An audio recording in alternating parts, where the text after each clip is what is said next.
Hey everyone, it's the Grumpy Meeple, and I am back again with another video diving into the updates on the Chronicles of Drunagor Age of Darkness Apocalypse Gamefound Campaign Preview.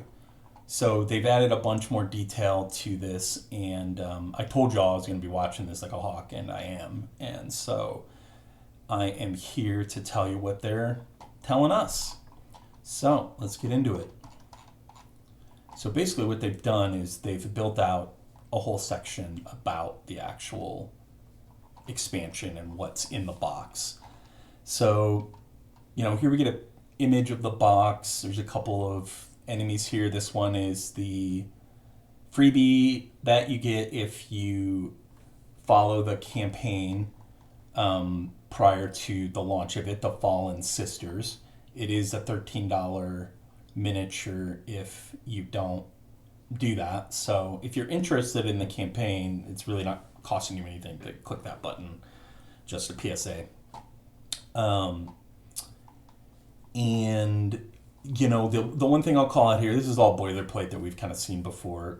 The one thing I'll call out is just once again that you do need the core box to play this. You can't play the game without it, so bear that in mind. But also bear in mind that all of the contents of the original Kickstarter campaign are coming back in this campaign. So you'll be able to get the core box and the expansions and the stretch goals and everything. So let's dig into it a little bit. Chronicles of Drunagor, Age of Darkness.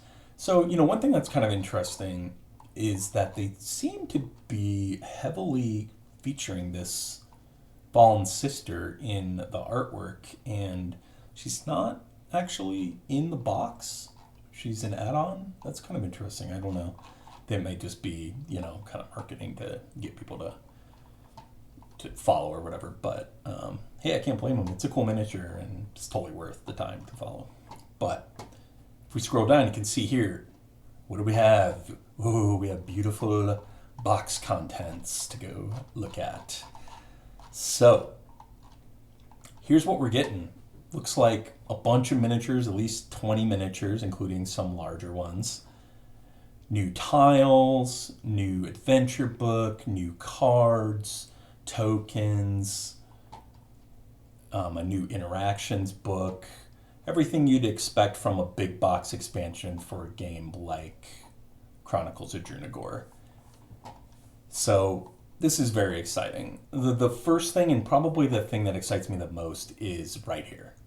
16 new chapters of campaign gameplay. The original game came with 18 chapters in its campaign, I believe. So this is almost double the amount of story content and campaign content that you're getting by backing this. So, in my mind, this is the most important thing in this box because this is where I derive the most value from. You have a lot of games, they'll give you more monsters to mix in. That's great. I do like the variety that adds. They'll give you new classes, new heroes to play with, also all great. But if they don't give you new content to play, then ultimately that stuff is just expanding on a game that you've already played through. And if it's a narrative game, that's a problem. So, really excited to see that they're leaning into this and putting out a ton of gameplay content in this expansion. So, in addition, we are getting a bunch of new monsters. We're getting the Witch, which is a very cool looking miniature, a Larva Mage, larva, not lava, as I initially thought it said. We're getting a Dream Titan. This is super cool. A Chain Master, very cool, very unique, and a Skeleton Knight. This is like the most kind of common of all common, kind of enemy types, but that is a really bitchin' looking skeleton miniature. And I've said this before in other videos where I'm covering this game. These minis are going to look pretty close to this. These guys, their renders, from what I've seen, and I have everything that is currently on the market, other than those damn hero trays. Need those hero trays. CGS, reach out to me and tell me how I can buy those hero trays from you, please. But I have everything else for the game, and I found the miniatures to be great and very similar to kind of the look here in these renders. So we're getting a bunch of new monsters. We're getting new monster AI cards too. This is really, really cool. So the first thing I'm going to call out is it looks like this doesn't just cover the monsters in this game. It's back, it's backdating to the previous game too. It's adding monster AI cards for the monsters from the original game, because the Shadow Cultist is one of the first monsters you fight in that game. And so the way that this works is basically the monster card will flip over, I assume, after the monster activates, and then they'll take like a secondary activation. So this is really cool because, one of the things that I've heard people kind of not love about the game is that maybe it's a little bit too easy. I haven't really found that to be a problem yet, but I'm still very early in the campaign. And, but I suspect that this will address it, to some extent at least. It will certainly add more kind of brains to the AI, and that really can't hurt.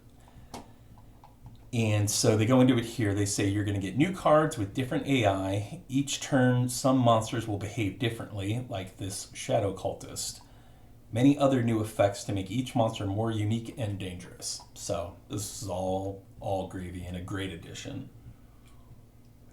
to the game. It's interesting because this is the kind of thing that usually actually wouldn't be in a big box expansion like this. It would be like off on its own.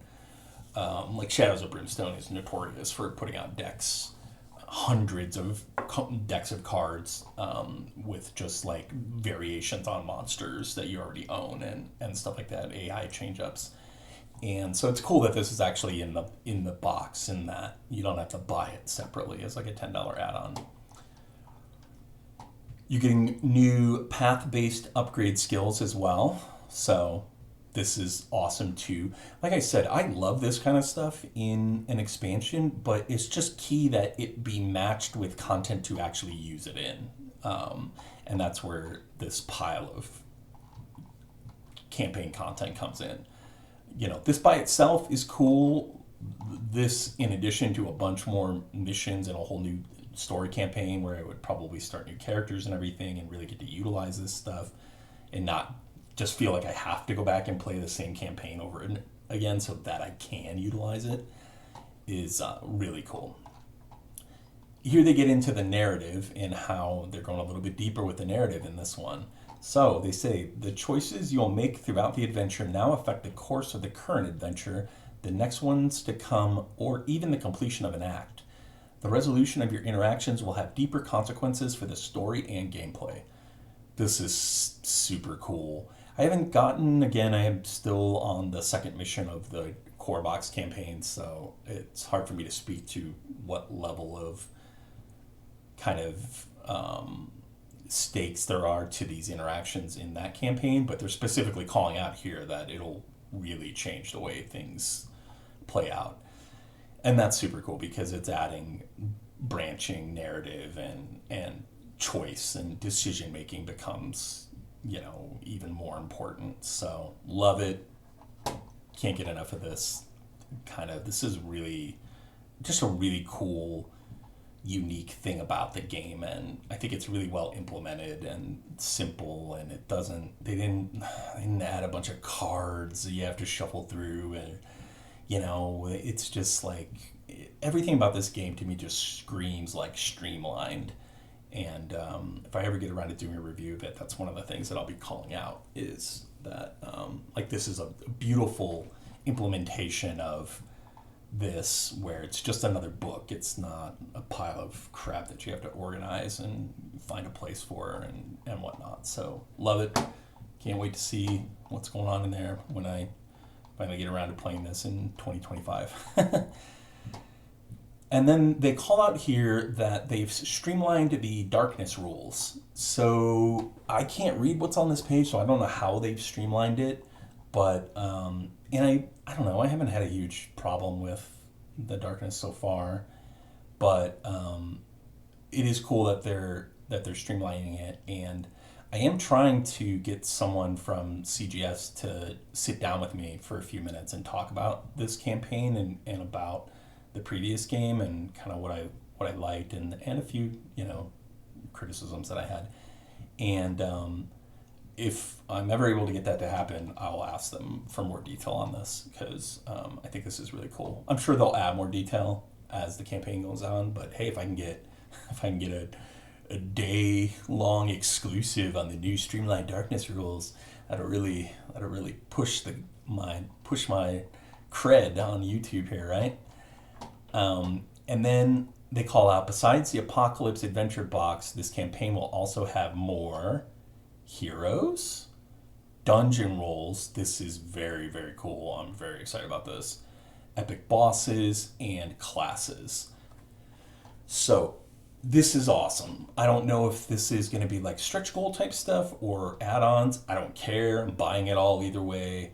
But I will say I love that they're leaning a little bit into the dungeon rolls and that that wasn't just a one and done, because I love new heroes. I love new classes. The heroes are kind of are the classes in this game. They're linked. You don't pick your class unique and separate from your hero. So this is kind of more like one thing. But I do find with these games, while I love collecting this kind of stuff, none of it ever gets used. I would have to play it every day for like a year to even come close to using all the heroes and classes. So this, however, is something that's modular that you can swap in and out, I think from mission to mission. And it has a really cool impact in the game because it changes the initiative order. And it changes it in a way that completely makes thematic sense for like an MMO.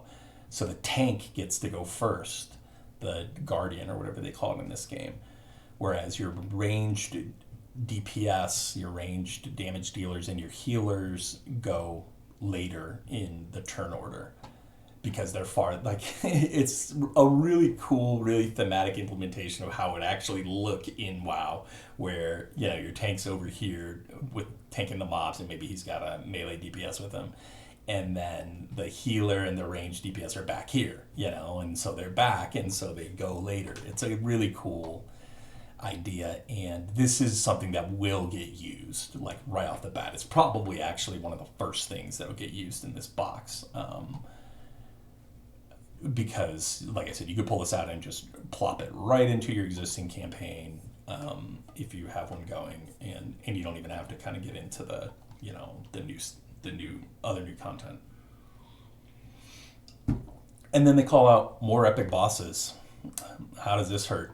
I really like the boss miniatures in the game, and while I haven't gotten to face one yet, I'm sure it's a cool, awesome fight, and I've heard that they're quite difficult, so I'm really looking forward to that. So yeah, this campaign is kind of pushing all my buttons. I'm very excited about this. I will definitely be backing this all in, and I will continue to keep y'all updated on the changes to the preview, and of course when it launches I'll definitely be covering it extensively there as well. We've got 38 more days and then this will launch, so very exciting, can't wait. Lots of new info here. Glad to see that they're kind of adding some of everything basically, and just can't wait to get my hands on more Drunagor stuff. It's a great game and a great system, and I'm super excited about it. So that's all that I have for now. Thanks everybody for watching, and I will talk to you later.